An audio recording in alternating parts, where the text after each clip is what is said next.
Okay. Prime Minister, whenever you're ready.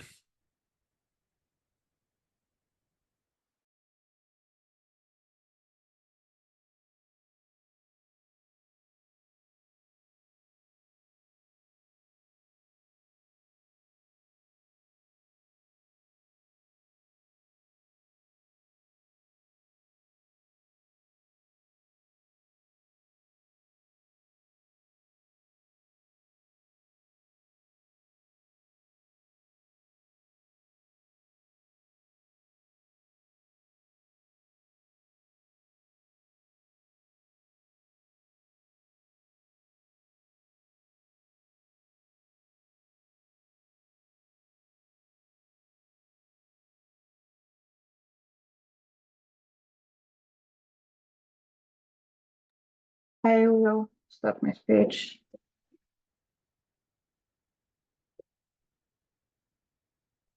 in three, two, one.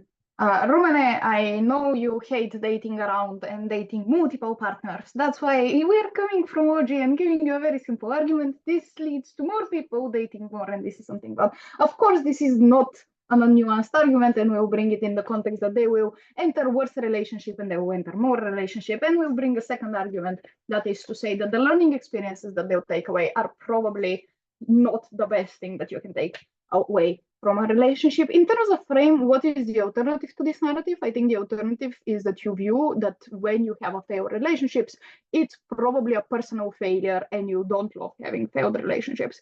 Because most, like obviously, you feel bad. It hurts when you break up with someone that you loved and you have spent a lot of money on and you have envisioned a mental future together that is now shattered. It hurts when you have done sacrifices for them and were for nothing. And it secondly feels like a waste of time, waste of resources, waste of made decisions within your life that you can now not reverse. That's why most people, when they fail a relationship, feel like a failure and feel like that's not the greatest thing. This is not to say that they will stay in abusive relationships. There are other reasons, such as gaslighting, as to why people do that, or financial reasons.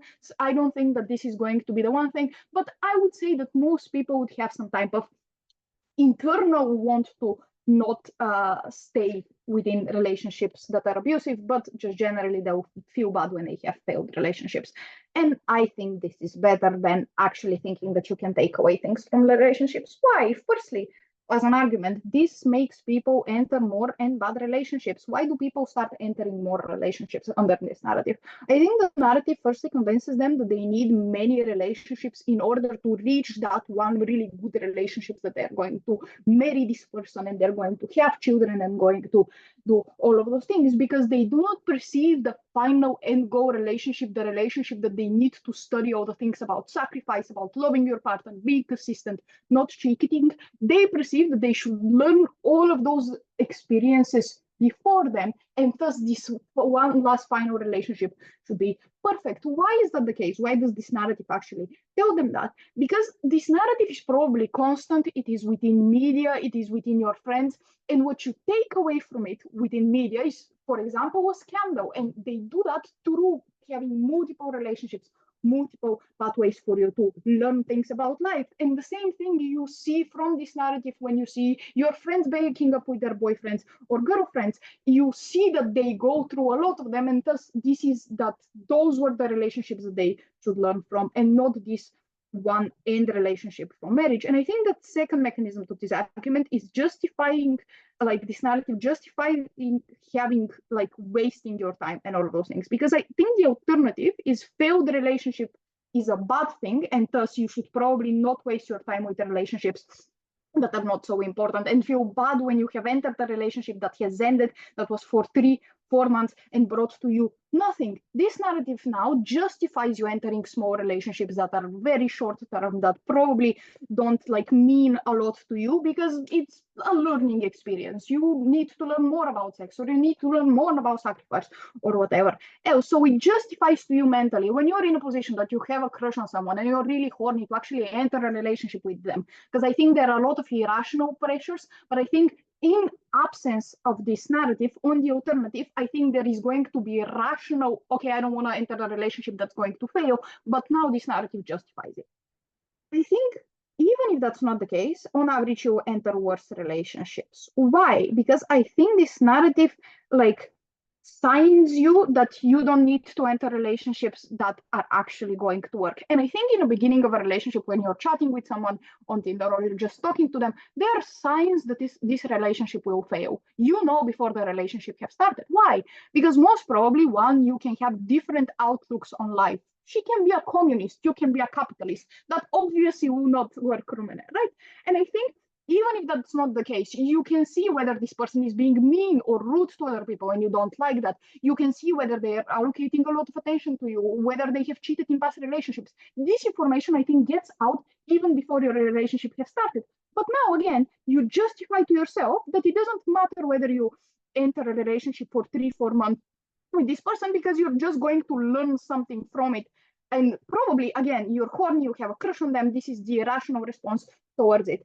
And I think on the alternative, you probably wouldn't enter those relationships because you can justify to yourself, why are you going to waste this time? The impacts here are as follows. I think dating around for a long time will probably mean that you would have to settle down for worst options when you're 40. Because to be honest, the better options, the better people that you can actually connect to have probably settled down before you. And for you to not have this stability within your life is not something good, or you just stay alone, which is, again, not ideal for a person that probably wants to find a significant other. You also enter a lot of abusive relationships that will have an actually toxic impact upon your life. And also, as this exists, this is not great. Before I continue, I'll take a closing. Opening. So you yourself say that being in a failed relationship feels really, really, really bad. I agree. So someone enters a failed relationship because of this narrative, sees that it's really bad. Why are they going to continue to put themselves in such bad situations? Because someone in the media... Again, irrationally, you're going to feel like this is something really good. And I think this feeling of you are learning something from it helps you cope and not feel so bad when you have exited a failed relationship. That's, I think, what most of the opposition is going to claim. The second argument that I want to bring is that you're probably going to learn the wrong things from a relationship. Why don't you learn the valuable things? I think most of those relationships are the same because you can't realize the difference between people and the intricacies and the specificities because you're not dating them for a really long time, meaning that the probable problems that you're going to have with them are very surface level. And sure, you're going to be able to handle those problems better in the future, but you don't actually prepare yourself for a 3-4 year relationship, problems that you might have when children are brought into the picture. And thus, you don't learn very valuable things. And I think, secondly, it's hard to be better for a relationship that is going to fail, or at least it's set up to fail, because making sacrifices is hard. Admitting that you're at fault is hard. Probably you don't want to do those things if you don't particularly think that you're going to end up with this person. And thus, you don't even learn what you're failing at, which is not making the proper sacrifice. And I think, lastly, you will actively learn bad things because you want to protect yourself. And thus, you just think bitches be crazy, which is also not great. Yes, for all of those reasons, Audrey. Great. I thank the speaker very much for a very fine speech. I'd like to give the floor to the leader of OP to open their side in today's debate. Here.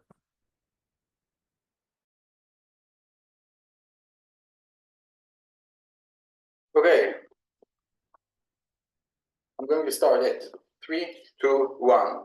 First, a bit of framing this debate. We want to give 2 points of framing. Firstly, the way the narrative happened is that the learning does not happen immediately after the breakup, but it's likely to occur a period after that. Because once you break up, you are much more emotional, and so we have no mental energy that now your fans will actually come up to you and force you to learn things and stuff like that. You just don't have energy for that. It's not cool for you. But secondly, but also we think that you don't want to hear people, you have no power over them, but also your family and friends know that you're going through a difficult, intense period. So firstly, they will not want to make you learn wrong conclusions and stuff like that because of the intensity of the emotions that you have right now. And secondly, they know that you will suffer from the fact that now you will have to sit and listen to them, so they're not lucky to do it immediately after the fact.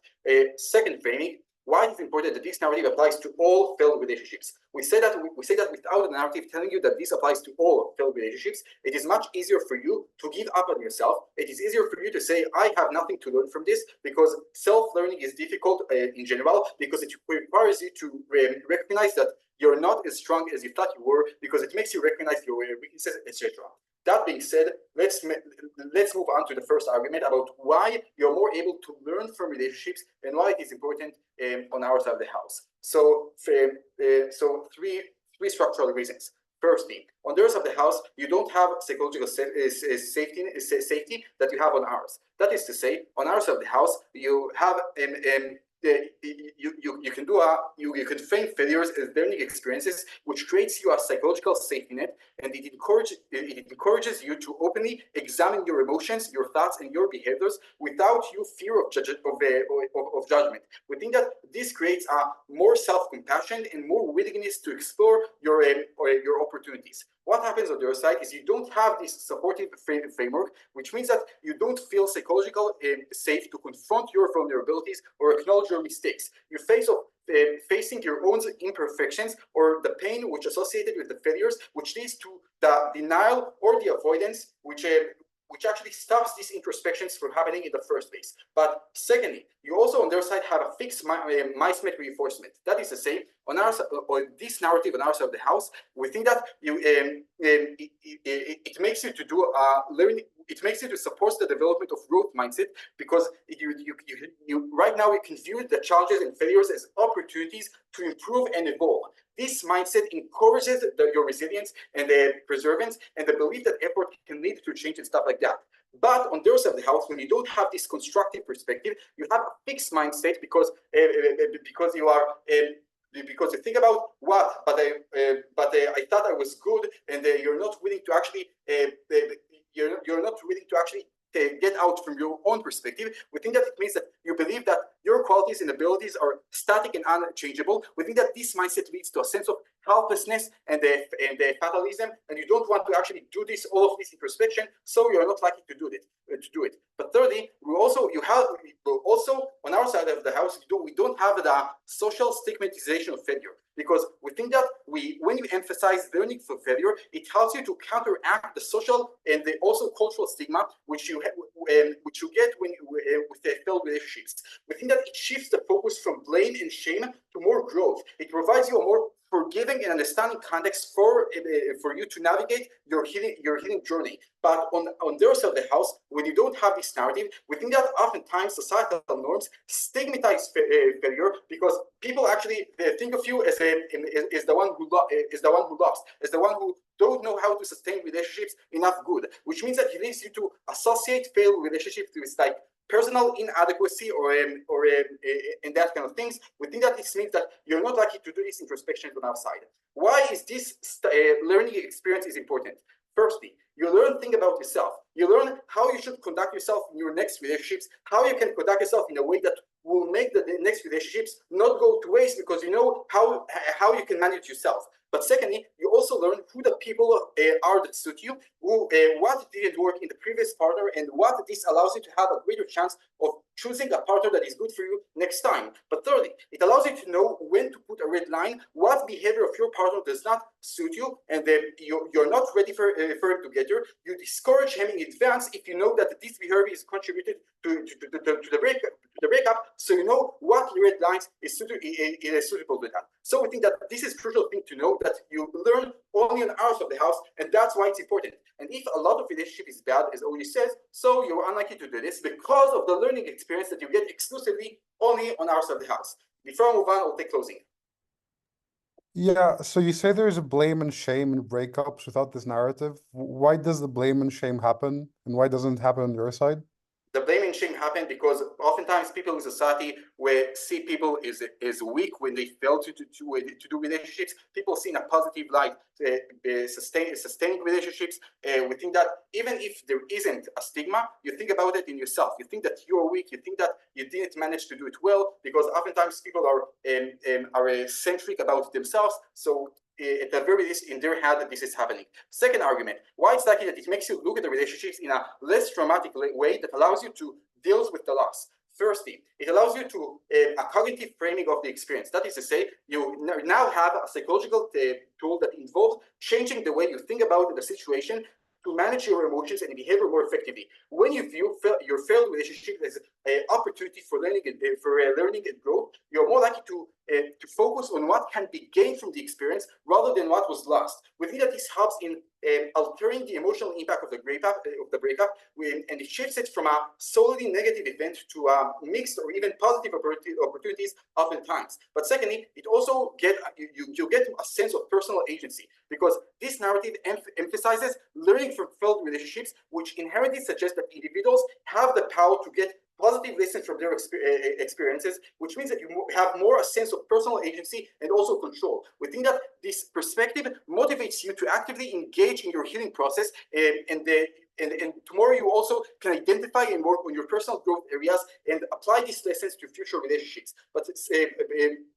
also thirdly, we think that when you share your story of growth and learning from a failed relationships, you get a more positive feedback and support from others. You reinforce the idea that these experiences are not only common, but also can be transformative for you. We think that the social validation that you get on our side is actually very important for you. It provides you the emotional support. For all of those reasons, please, OO. I thank the speaker very much for that very fine speech. Amit, I have to tell you something, man. I'm sorry. I just remember you speaking from the giant scream at the Vietnam yourself. I know that I can't stop laughing. I'm very like. I think I can never judge you ever again without this happening. Like, I hope you right now not put me on a big screen on your Zoom. Yeah, you are on the big screen on the Zoom. Sorry, just if you were wondering why I was laughing, it was because of this PTSD. Anyway, Deputy Prime Minister, whenever you're ready. Okay. Starting in 3, but I will not count this. I'm beginning. Their main push in this kind of way, it's very simple, is that you learn more, and then they have some things at the end that I'll focus on.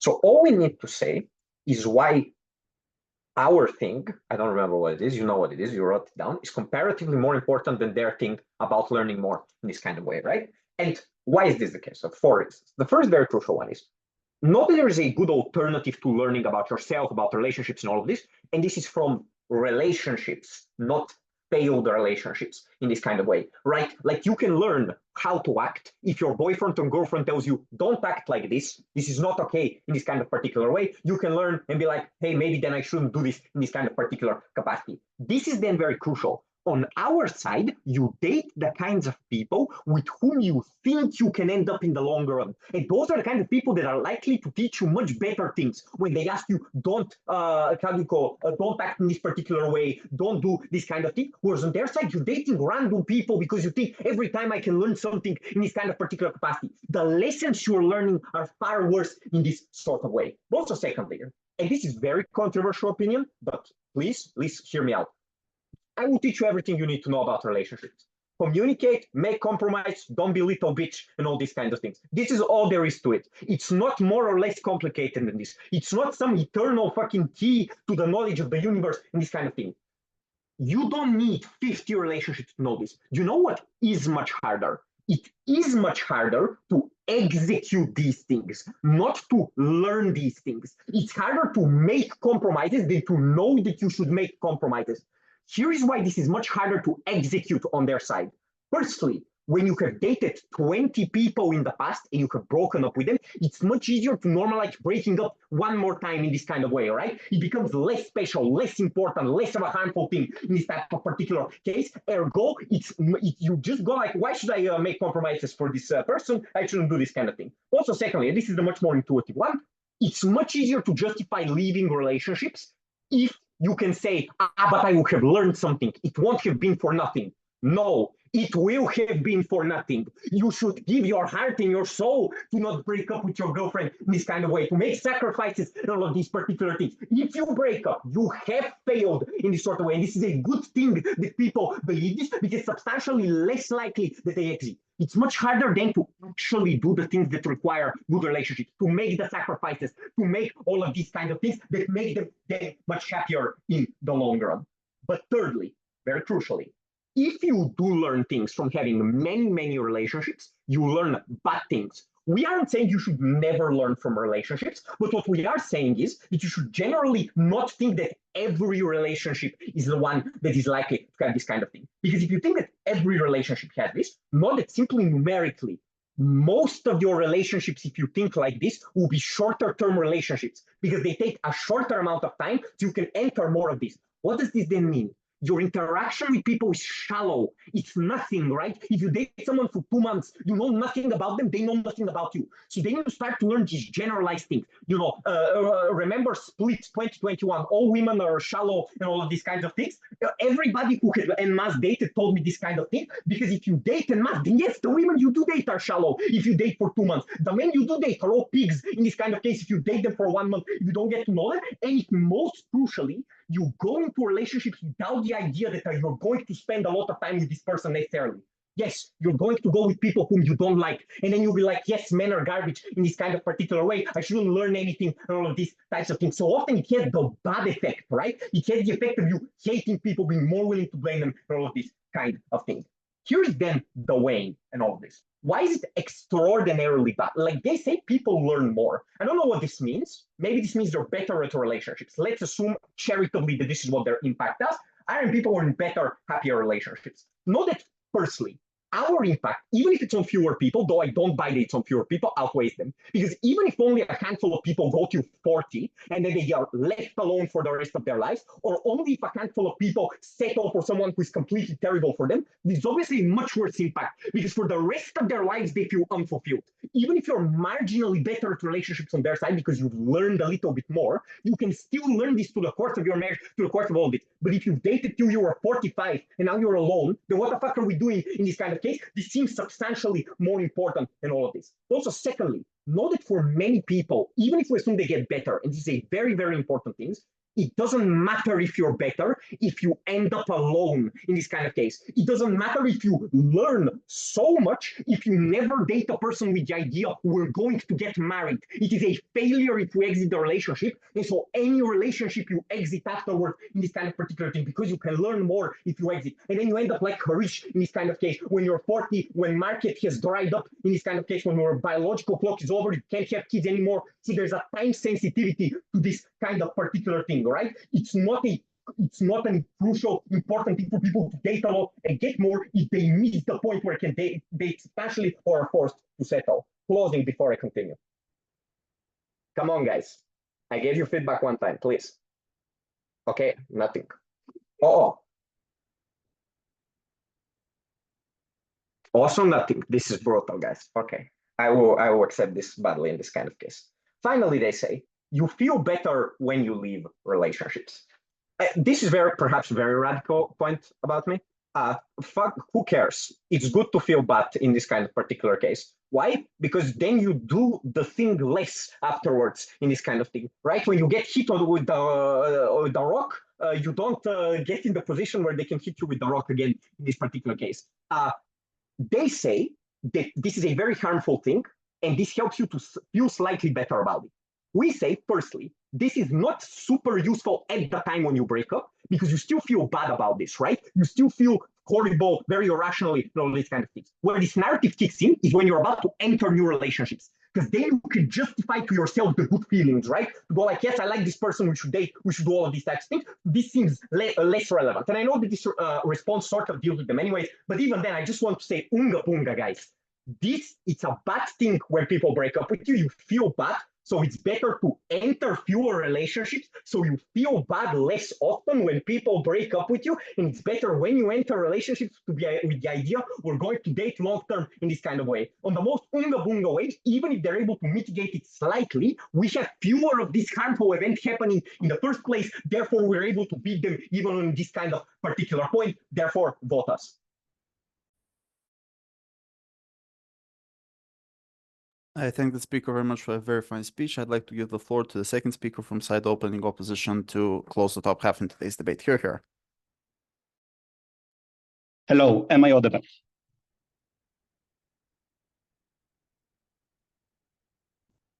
I assume so. I'm going to begin my speech in 3, 2, 1, and note.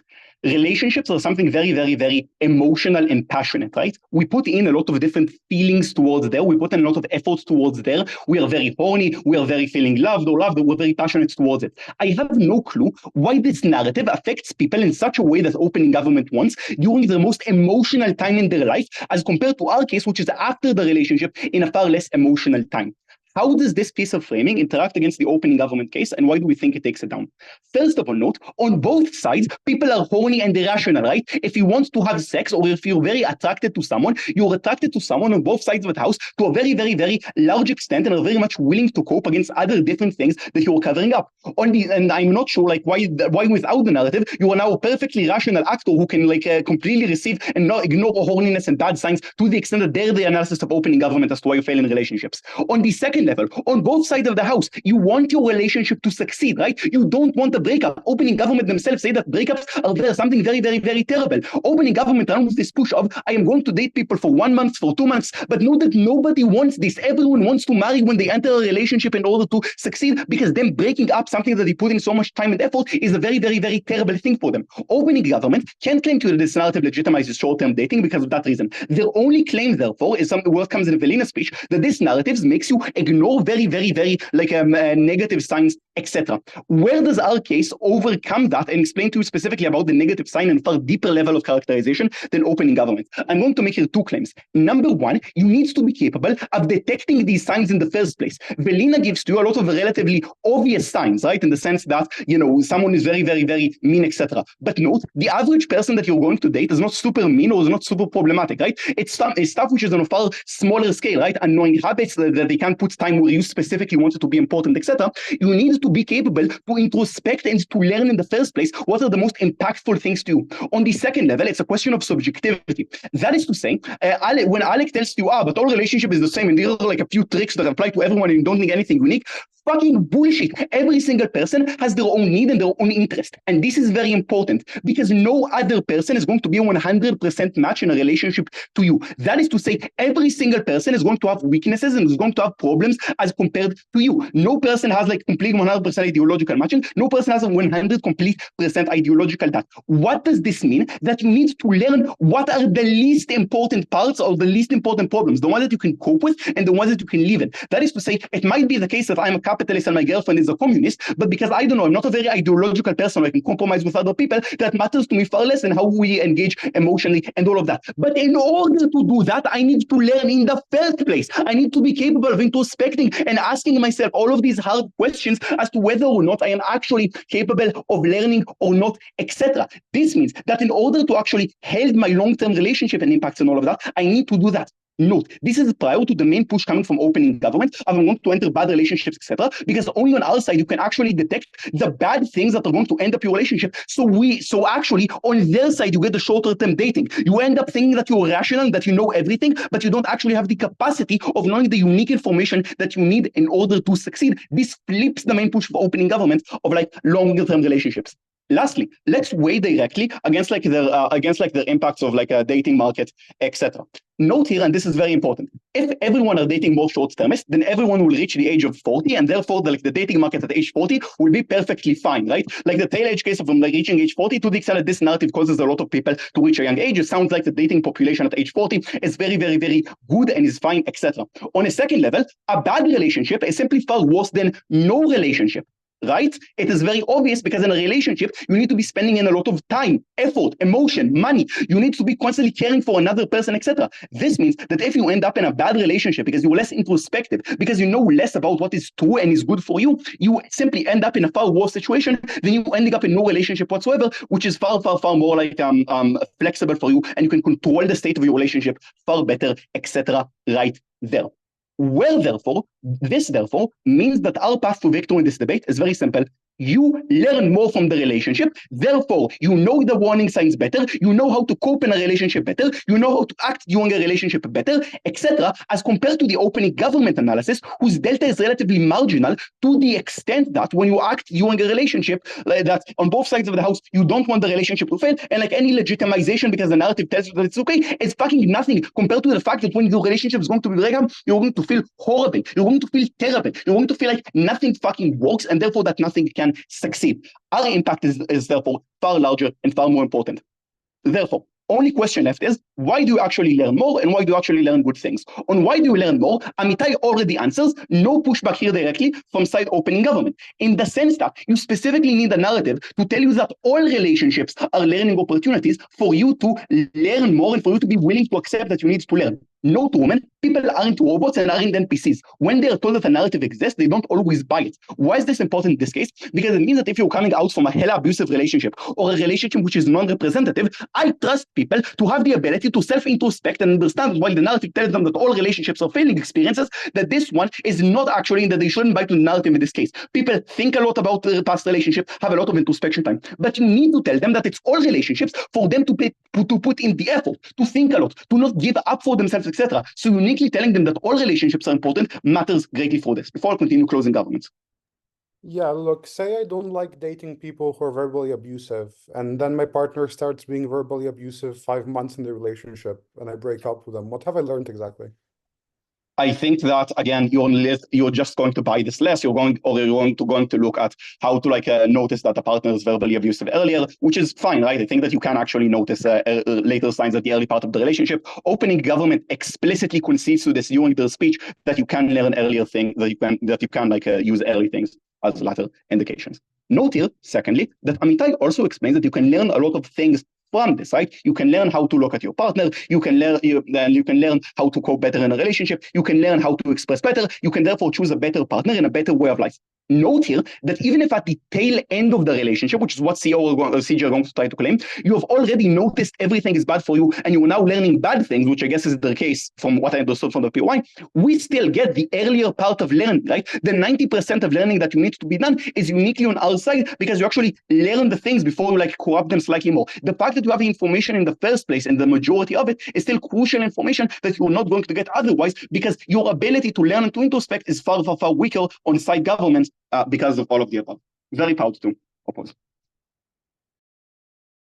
Great. I thank that speaker for a very fine speech and for a wonderful top half. I'd like to give the floor to the extension speaker on side closing government to open their side in today's debate. Here.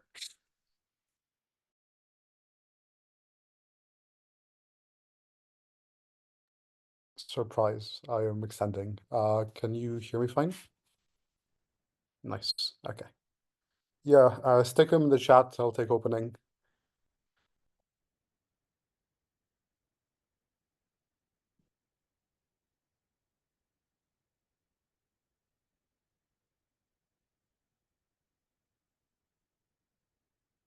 I don't know if people remember that series, The Mentalist, where you had, individuals who were able to deduce exactly how the human psyche works and how you're going to behave just after having met someone. But the case coming from CG is going to be relatively simple. Relationships are to be experienced, not to be learned from. And it's a whole load of nonsense to try to over-intellectualize them or to try to derive lessons when there may be none. That is, what we're going to demonstrate is that what happens on top half is that you often find yourself believing that you have learned something or believing that there are signs, even when there are no such signs that are intelligible in the first place. I'm going to do 4 things. Firstly, I'm going to place the case with respect to top half. Secondly, I'm going to do some characterization. Thirdly, I'm going to talk about why relationships are far worse when you're in them. And fourthly, if I have time, I'm going to talk about why this leads to more victim blaming on side opposition. Firstly, in terms of placement for top half, 3 points here. Firstly, I would just say that it's often very unclear how someone is going to behave in the future based on the limited information you have when you start dating them, right? The point at which you start seeing someone seriously, sure, you probably have already met them a few times, but it's not the case that you fully understand how they're going to react to a variety of different circumstances. What this means, as was my POI 200, is that it's often unpredictable that this person is going to start acting in a bad way towards you. That is, I don't think it's clear that you're able to tell these things from the moment from which you've met them, and it may merely be something which comes up later on. Secondly, I think it's similarly unclear that you're really able to control for if you're dating for super long term or short term early on in life, right? We're looking at teenagers or university students. It's the case that, where life takes you tends to be more important. So I just don't tend to think that it's true that you have that much control about this information, especially when you're younger. And therefore, I think the reason this is important is because the analysis for why the relationship itself is better is going to be more important in terms of likelihood. Thirdly, I just don't think it's true that it's good to have few relationships necessarily, right? Like I think it's probably a toss-up whether you're less you have less information, you make worse choices if you've entered few relationships, or if by entering fewer of them, you're able to achieve better results. I think it's far more important than to have it explained why, when you're in the relationship, you behave better and you learn better lessons, which I think is going to be what's necessary to weaponize the cases coming from top half. On to characterization then, what does this look like, right? Like I think that the specific narrative primarily takes the form of like, things like, social media content, like often named to be like empowering or targeted toward, young adults very often or teenagers, or B, takes the form of like empowering advice given by friends or within such groups. I think that there are three relevant features. Firstly, it tends to be just very shallow with very little nuance, right? Like, it just presumes that this is true for all relationships, and it tells people that they ought to try to find lessons even when they're none to be found in the first place. If anything, it often serves as the kind of like thought terminating cliche that is used when someone doesn't want to help you deal with your problems, right? That, in the cases where you might be telling a friend about what you're going through, this is a sort of retort that might come to try to make you introspect instead, even if there's no value to it. Secondly, I think it just draws a false dichotomy, right? Like, I don't think that the relationship ending means the relationship has failed, or that it's often the case that you're able to tell if a relationship did fail. You have obvious outliers, but what I would say is that relationships often are shaped around life. And even when they do end, it's not the case that people should be encouraged to try to find mistakes, even if there are none. Thirdly, though, I think that this narrative is particularly bad for people with little life experience. That is, when you haven't been in many relationships yet, you're far more likely to internalize what you hear on TikTok, for example, right? So if you're being told that it's the case that all relationships should be like this, you're likely to buy into this far more when you shouldn't be. On to the main case then. Why are the relationships far worse? One, you're far more likely to infer fault and blame your partner even when there is when things go wrong. There are 4 reasons for this. One, you just tend to externalize blame. Like, people don't like being at fault when things go wrong, and therefore you're likely to put this on your partner and think that you didn't do anything wrong on your part and that you ought to be learning from this. Secondly, there's likely to be an echo chamber from the people you turn to for advice when you break up. Like, your friends or your family are likely to also reinforce this idea, especially when you don't talk to the person anymore. Thirdly, I think there's a degree of confirmation bias here. That is, when you think that you should have found signs, you're likely to be harsh to yourself and punish yourself for not having seen those signs and to think that they did indeed exist even when they didn't. Therefore, I think you're likely to become very paranoid in the future when trying to enter relationships in a way which is not healthy. Fourthly, I think that you're likely to focus on the pain when you remember the relationship. All says that you're going to think about these things and learn about them in the future. If it's been 1 or 2 months since the breakup, you're less likely to remember the fine details of what you did, but rather you're going to remember what hurt you the most. I think this means that the lessons you learn are likely to be worse, and you'd be far better off if you just moved on as opposed to trying to learn. The second point here for why the relationships are worse is you're just less willing to put effort into them when you're in them, right? You just see them as more disposable, or you just don't treat them as a sort of thing that you should be enjoying in the moment. Rather, when you intellectualize them like this, you're far more likely to be constantly anxious about the sorts of mistakes or the sorts of errors you might find, and you're just less happy when you are in the relationship itself. Before I move on, I'll take up your wife from opening. You are far more likely to listen to bullshit advice from other people when you're not told that your own experiences are important for learning. Look, what I would say is that relationships are very personal and intimate, and in the absence of such narratives, I think people are likely to be agnostic about them, right? As opposed to presuming that there is either some form of standard you should be conforming to, or that you're able to assess them in like a way of them being successful or failed, you're likely to defer to your personal experience. I think the narrative is the thing that pushes people toward making these judgments, especially at a young age. Fine, what are the impacts of this case then? I think that, one, you just have better experiences within the relationship itself. When you're more able to make amends or more able to see your blame, you're far more able to compromise and have a good time with your partner. But also be under this, you're far more able to learn the things necessary to enter better relationships in the future, which is necessary to activate the top half cases. Secondly, I think it's the case that you just move on faster after harmful breakups, as opposed to dwelling on them for longer because you think that there's a message for you to extract. On the final impact, why do they get more victim blaming on their side? When it's the case that you impute that there is a lesson to be learned, you basically say that when someone is abusive towards you, there is a way in which you could have seen it coming. I think what this does then is that this shifts the discussion and puts a focus on the idea that there was part of the victim's fault that they did not see what type of person they entered the relationship into. At the end of the day, relationships are a risk, and it's not the case that we should assume we're able to make perfect predictions from the start. If anything, on our side, people are more likely to engage in them in a healthy manner, especially individuals at an earlier age when they're the most malleable to narratives like this one. Very proud to propose. Great. I think that speaker very much for a very fine speech. Guys, I need to get up to check my dog for a second. I'll be right back.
Sorry about that. I'd like to invite the member of opposition to open their side in today's debate. Here. Can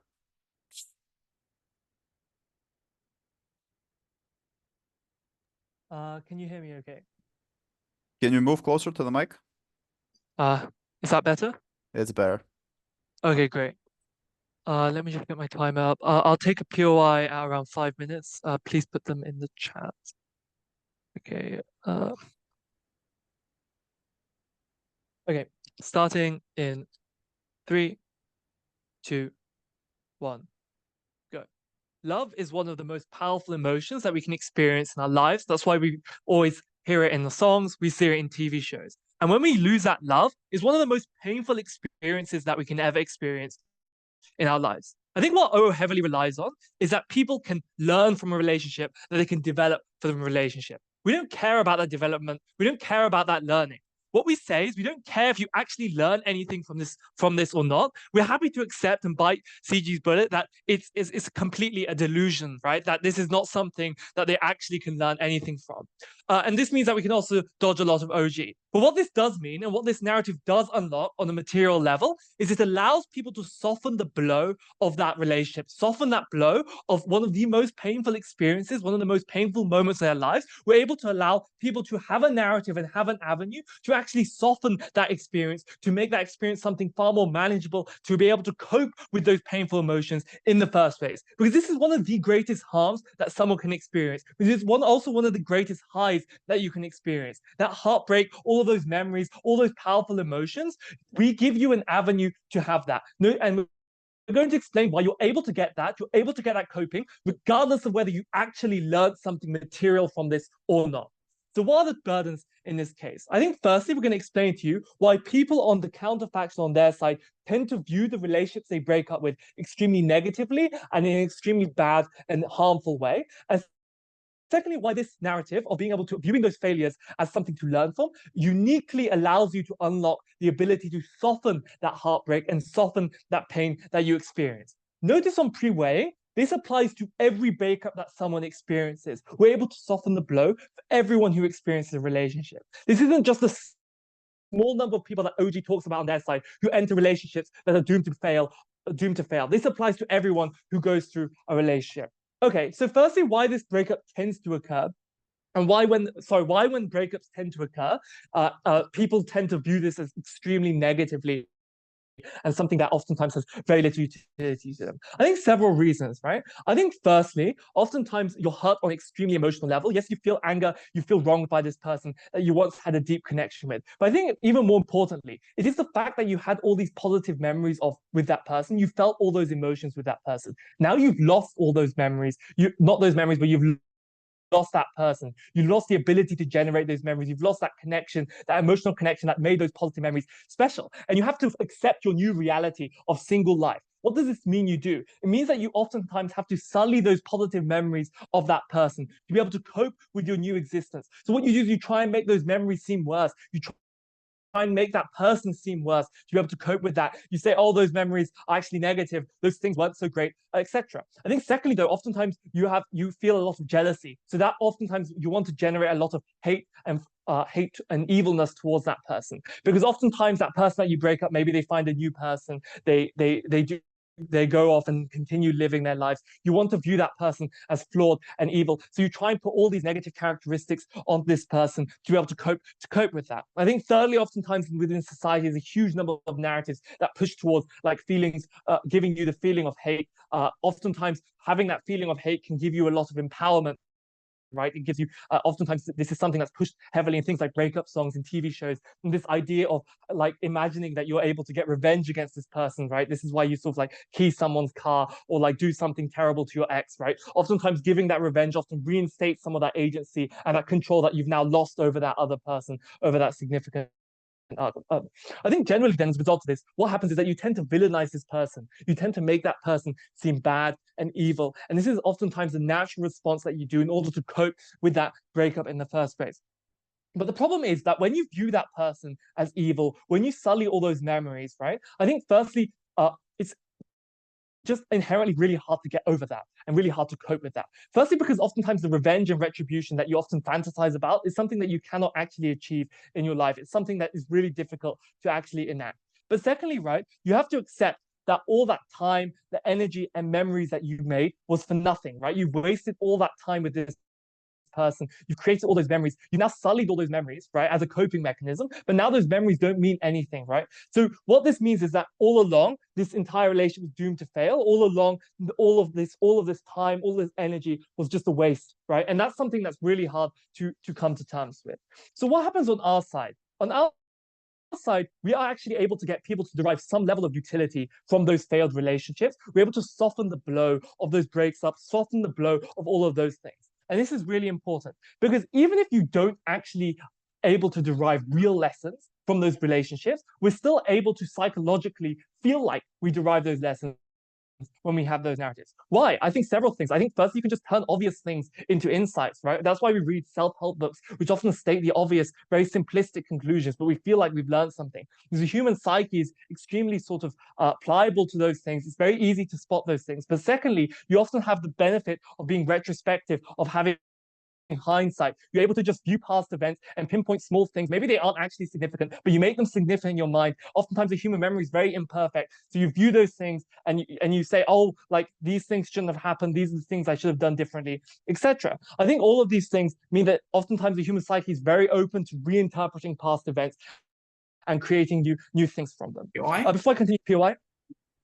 If you are entering a lot more bad relationships that actively hurt you, is it actually good that you have a way to deal with the hurt that is additional because we proved this? Because firstly, I don't think it's even proved that you do enter more bad relations. There's already a huge amount of mitigation given for why there's loads of others. But secondly, we're happy to buy that small proportion of people do enter worse relationships if it means that they're able to much more easily cope with breakups for all relationships, regardless of who we're talking about. So what does this mean as a result of this? I think two things why this narrative actually lets you cope much better. Firstly, because the narrative makes it view like you've permanently changed as a person.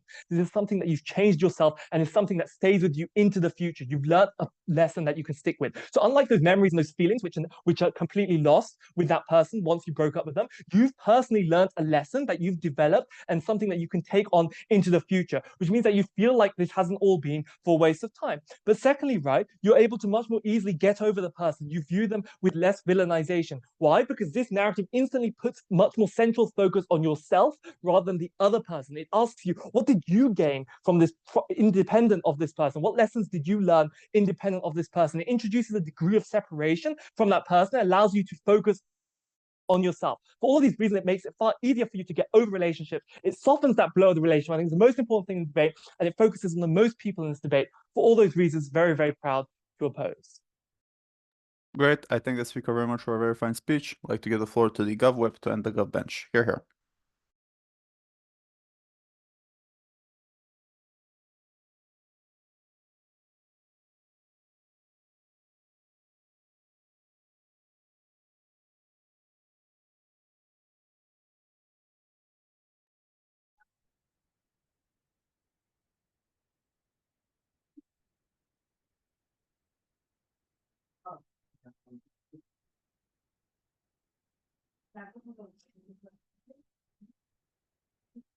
I mean, yeah, just so you know, there are random sounds around you.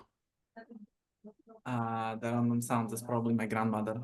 1 second. I can't close the door because my internet will cut off. This is the Okay. living in a Polish household. It's fine. Make it a little bit one shot. Hopefully the internet won't cut me off.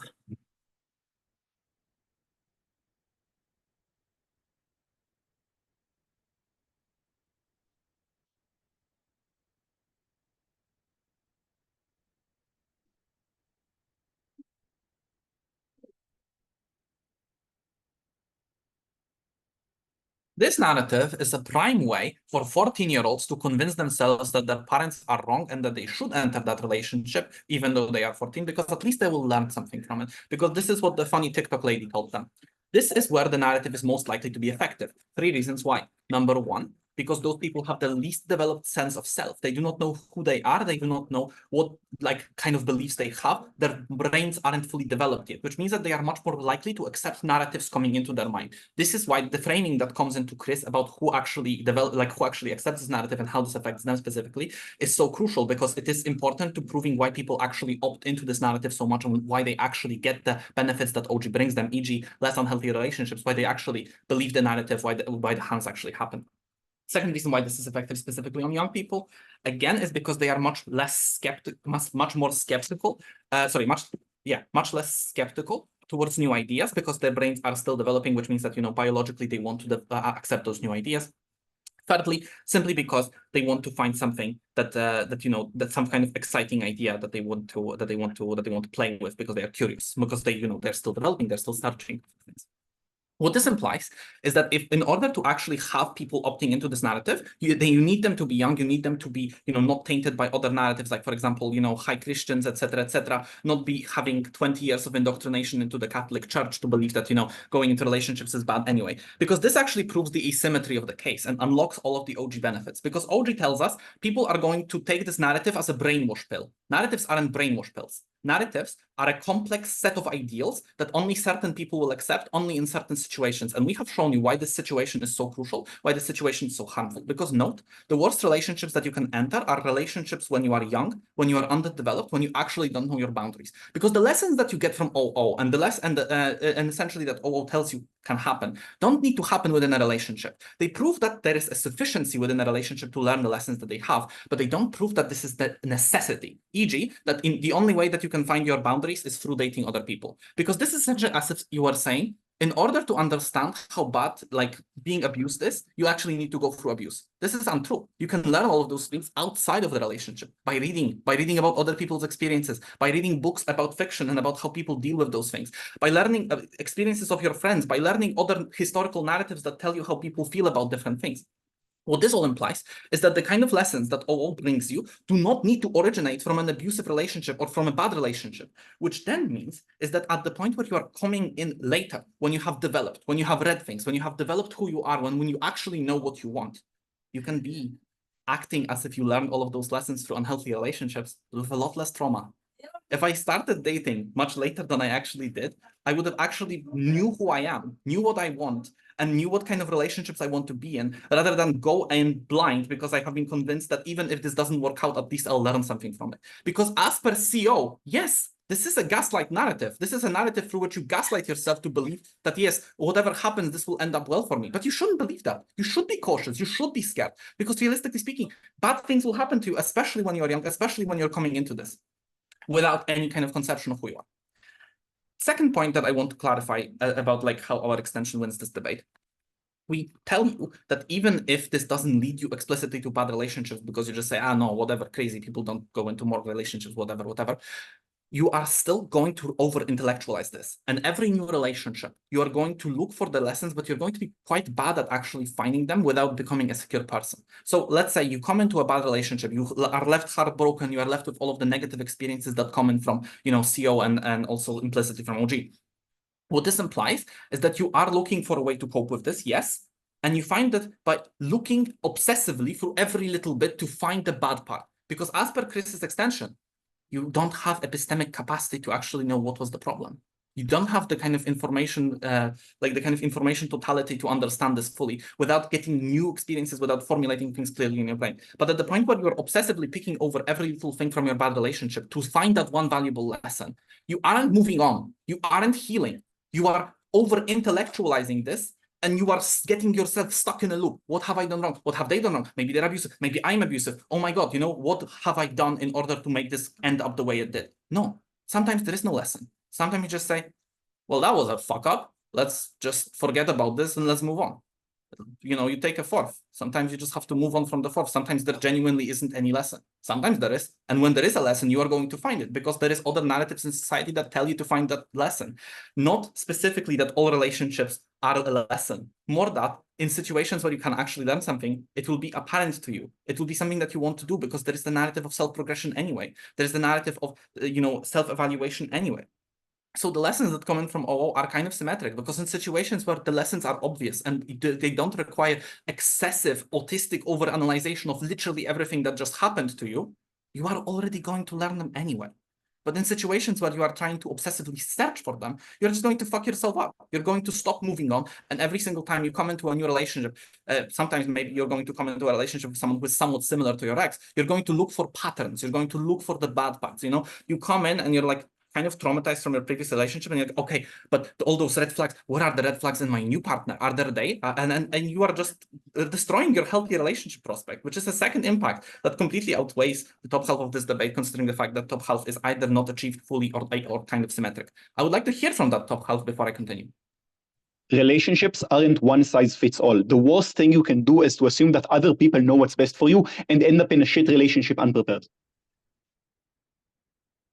Yes, it is bad for you to end up in a relationship unprepared.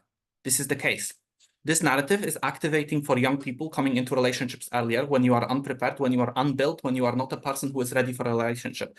Thank you for making our impact stronger. I would like to go into closing opposition and specifically the kind of copium narratives here, right? Because copium is good if you are proving that the extent of harm is symmetric. I think that CO is not going to be able to do this because we have shown that this actually leads to a group of people who is very important and very sizable entering into more relationships, and that those relationships are more likely to end up badly. Because when you are young, it is very easy to fuck up. People are more sensitive. People do not know what to do. And even if you give like friendly advice, they do not know how to counter it and they internalize it, especially for women who come in from especially from bad backgrounds, etc., etc. They are just more likely to fuck each other up because they are much more sensitive.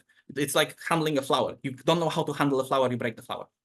What this implies is that there is more harm. And at the point where CO only has proven more harm mitigation, and they haven't proven that the amount of harm is symmetric, we win by the fact that we cause more harm and they are only mitigating the existing harm, which means that our case should be read as prior to them, as well as prior to the rest of the debate. Great. I thank the speaker very much for that very fine speech. I'd like to give the floor to the op-whip to end today's debate. Hear her.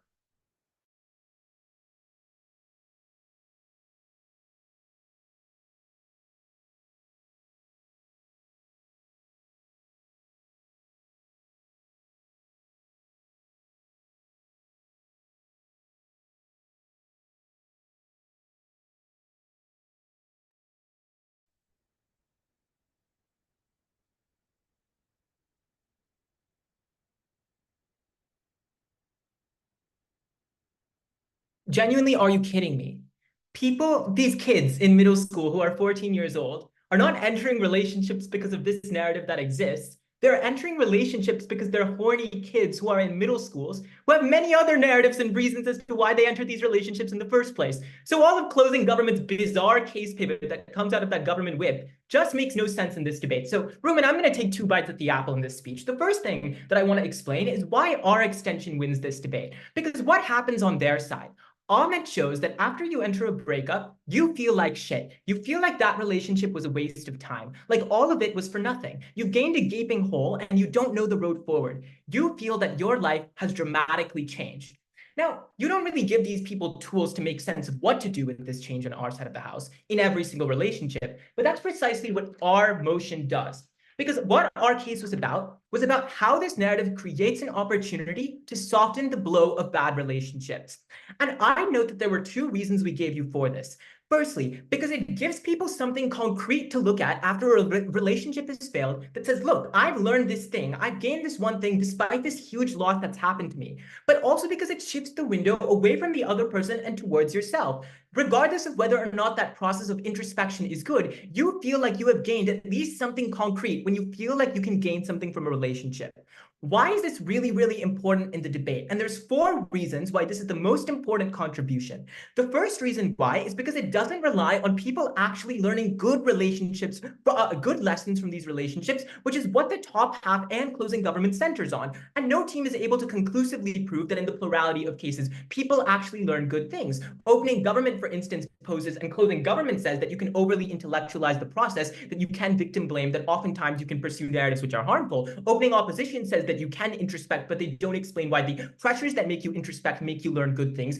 Our case tucks a far higher burden. We say even if you delude yourself into believing that you are able to gain something from this relationship, that is big enough of a benefit to apply in every scenario. But secondly, because it applies in every context of every single breakup, regardless of, and not the exceptional cases, right, that opening government talks about, where this is the narrative tipping point, and closing government talks about that this is the narrative tipping point that's making fast dating happen, that's making hookup culture happen. Like, no, right? This happens to every person who's experienced a breakup, and they gain a benefit immediately. But thirdly, it is the most vulnerable point in people's lives. It is when you need an anchor the most, because you've just gone through a breakup. And sure, obviously it's not going to take all your pain away. It's not going to make you feel a lot better. But what it does is that it gives you a crucial safety net. It gives you a sense to work through your feelings, even if you don't reach great conclusions out of it. It gives you something to look at and say, symbolically, I feel much better because I know that even though my fucking horrible boyfriend cheated on me, I can say that I learned something from this relationship and can take that forward.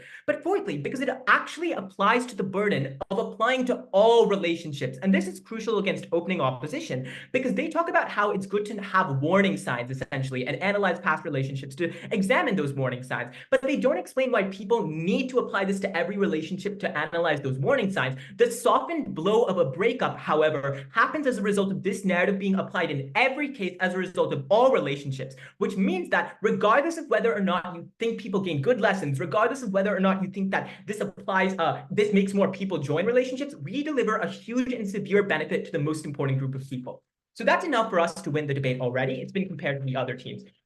But here's bite at the apple number 2. Let's talk about why the government bench just has not proven anything in this debate. Let's start with closing government. And they have 3 claims in this debate. They say, first of all, that this narrative is extremely shallow and it tends to be overly intellectualized. I've got 2 responses. Firstly, they never actually explain why this is a bad thing. We explain that this softens the blow for breakups regardless, and they never actually explain why the insights that you do come to are shallow or why they are bad. But also, that's particularly because oftentimes there is just something that you can take away from a failed relationship. If you've been cheated on, or if you entered the relationship due to insecurity, or if you can probe the reasons why the relationship failed, or if you entered it more hastily, like they don't show that this is the plurality case.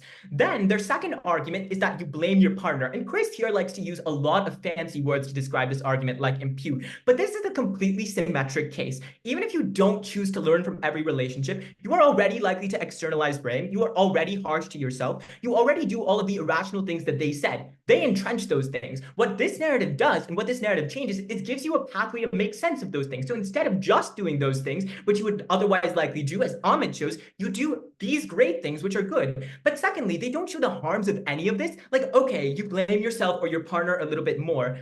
Maybe, but why does that matter more than you at least feeling a sense of some reason that you were in this 2-year relationship with a guy who ended up cheating on you, right? Clearly, our argument is far more severe. It applies in far more cases. Finally, there is the pivot that we get from Amelia, which is that, young kids are going to buy into this and start entering relationships, and that's where the tipping point of this debate occurs. Like, no, as I'm about to show in the context of opening government, this is rarely to be the tipping point in terms of dating or entering relationship decisions in literally any scenario. So closing government is out of this debate. Their case is mostly symmetric, and it's certainly not as important as ours. Before I continue, though, I'll take OG. You're symmetrical when you don't take us seriously in your rebuttal, so I won't give real POI.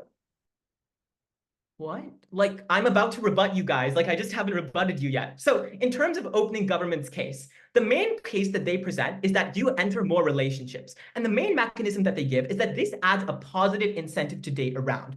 The main problem with this argument, though, is that they misanalyze the timeline because the narrative is far more likely to function after breakups far more than before. Indeed, it doesn't kick in at the point of entering relationships. It doesn't act as a positive incentive, but instead of a safety net. And this is for two main reasons. The first reason why is because it says that you can learn from relationships that you've been in, but it doesn't tell you to enter as many relationships as you can in order to learn. People don't necessarily see learning as something that you should have endless horizons toward. And there are many reasons why people don't want to learn. Now, Alec adds a key mechanism here at the bottom of his deputy prime minister, which is that this mechanism is likely to apply more beforehand because that's when you're the most positive. But notice that people tend to be overly optimistic regardless at the entry stages of relationship when it's all lovey-dovey and people giving flowers, but like the most happy parts of relationships. So I just don't think this is symmetric. Indeed, before entering relationships, the narrative world is just far more saturated. And the point that I want to make here is that dating decisions are way more affected by other factors and counter narratives.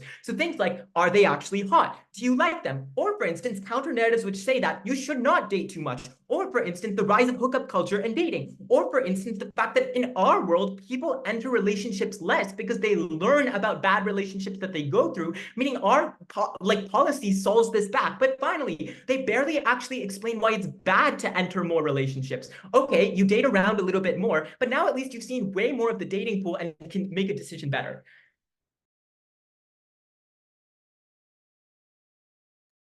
Great. I thank the speaker very much for a wonderful speech. Everyone for the debate.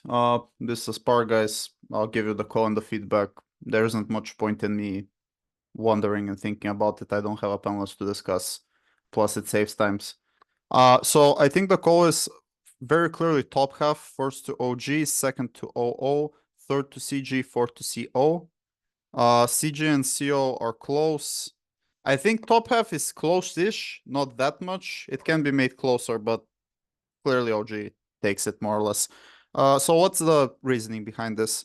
From opening government, we get the argument that from the prime minister. It goes along the lines of this justifies basically very irrational behavior when you're dating, from going in from one relationship to another, justifying it to yourself, and this is bad because firstly you end up losing a lot of time and losing out on very good potential outcomes for options for your life, and secondly that you will learn potentially very bad habits in terms of your dating experience because you learn things that could not be applicable to actually your long-term goals.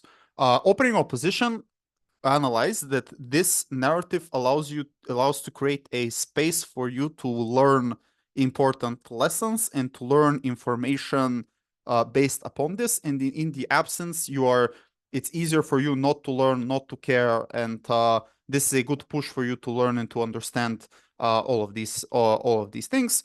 Plus, that when actually breakups happen, you're also likely to be put in a general state of feeling good about, let's say, about the breakup and you being able to move on better, which will be relevant to closing opposition. It isn't so much relevant in top half, but just flagging it there for closing opposition. So why does OG beat this? In the deputy prime minister, we get two broad sets of justifications.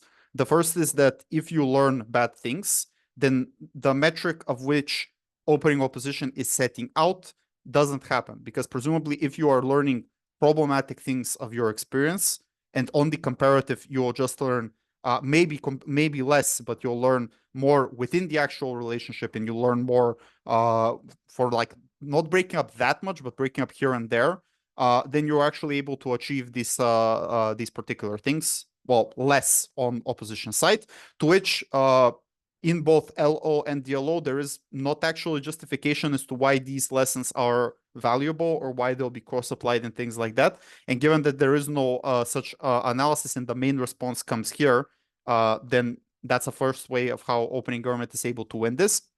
The second way is they just weigh their impacts, where they explain look, if we're talking about people who are like in their 40s, who like might end up without people, or people who just like never execute in terms of their long-term plans and just date around, then that means that these people like feel very bad, lonely, they feel bad about themselves, which is a comparatively greater harm than knowledge acquired. And I don't think opening opposition particularly well impacts knowledge acquired, to be completely fair.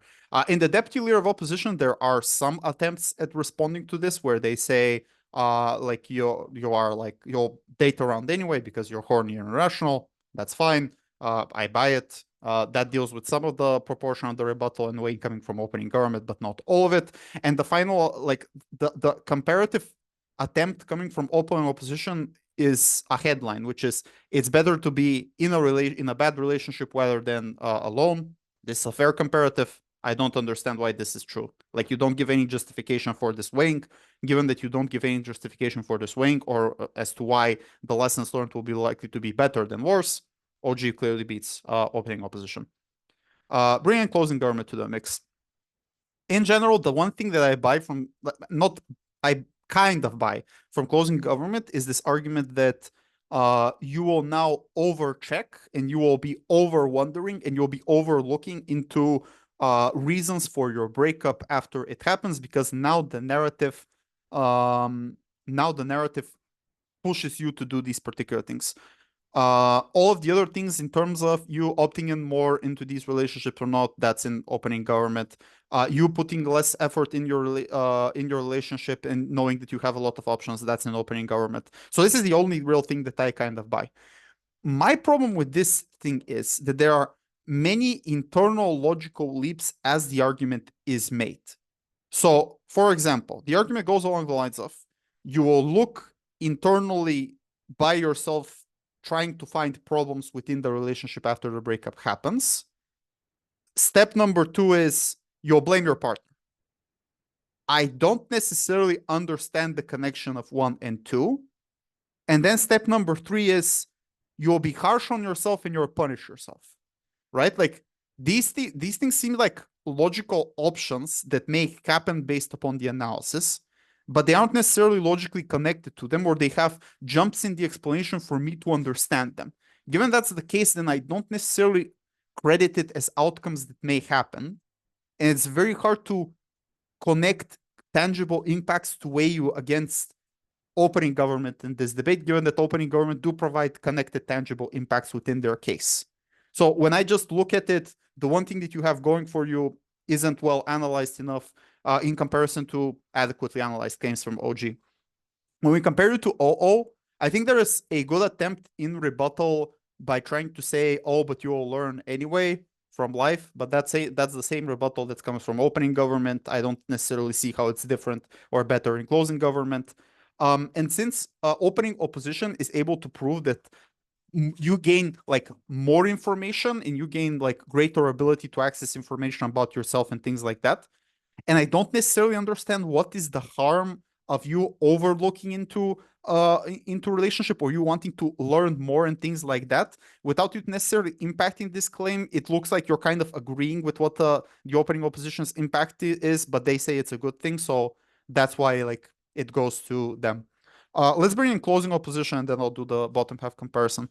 So closing opposition's main argument is that this leads to pain delusion and that people have a better time coping and things like that. The issue with closing opposition is they spend too long of a time explaining why a breakup is bad and less of a time explaining why actually this resolves the breakup. And this is important because the more you frame it as this is super bad and super problematic to you, the greater the burden it is for you to explain how the narrative resolved this particular thing. Because if you're framing this is super, super bad thing, then I just need more and more explanation as to how it is being resolved. But secondly, most of the analysis as to how you explain as to why this is resolved seems like natural ways as to how human beings resolve within this particular thing, especially when you explain, the whole point about how this is similar to a self-help book and provides you insight, how you're able to see things retrospectively into things like that. Like this part is completely symmetrical. It's not asymmetrical in any way. The place where this becomes asymmetrical is at the very last parts of the extension speech, where they say it's less likely to make feelings be that permanent because now you can look at it and you're less likely to villainize your your partner. So let's put this firstly in relation to opening opposition, because I think this is the clearest comparison. Opening opposition also has analysis on this clash, where they say, look, when you're able to be put in a normal state of mind, you can be in a, how do you say, in a positive, get well, better mindset in this particular moment. I think the words that you use are different from opening opposition here. I don't think the core underlying logic that you're providing is different from opening opposition from what you're providing here. And given that closing opposition doesn't provide any positioning or any comparison from this particular line of analysis coming from opening opposition, it's very hard for me to give it to you. Now, that's not to say that I'll just like say your derivative and wash my hands and leave it at that, but you didn't make it easy for me to make you not derivative in this debate, especially when the analysis more or less sounds the same. So given that you can't beat O, you can't beat OG either, because OG is beating O.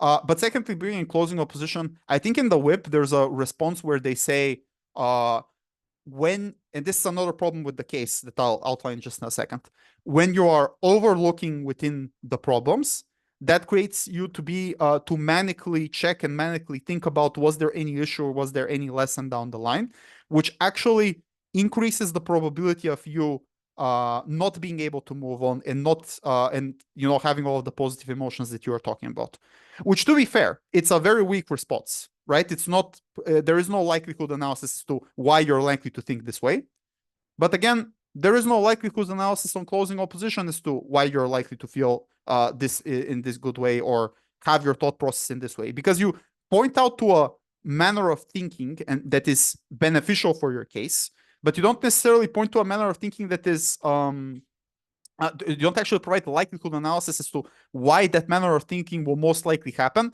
based upon this particular narrative. And then if you actually look at it, opening opposition seems to be the ones who do the legwork that explain how this narrative interacts with your way of thinking and things like that, that sets up your comparison within this debate. Given that you don't respond to this response, and given that the response is fairly detrimental to your case, I would say very, very closely, maybe other judges would have this comparison flipped. Closing government is able to beat closing opposition. That's the call. If you guys have any questions or like personal feedback, please stay and we can discuss.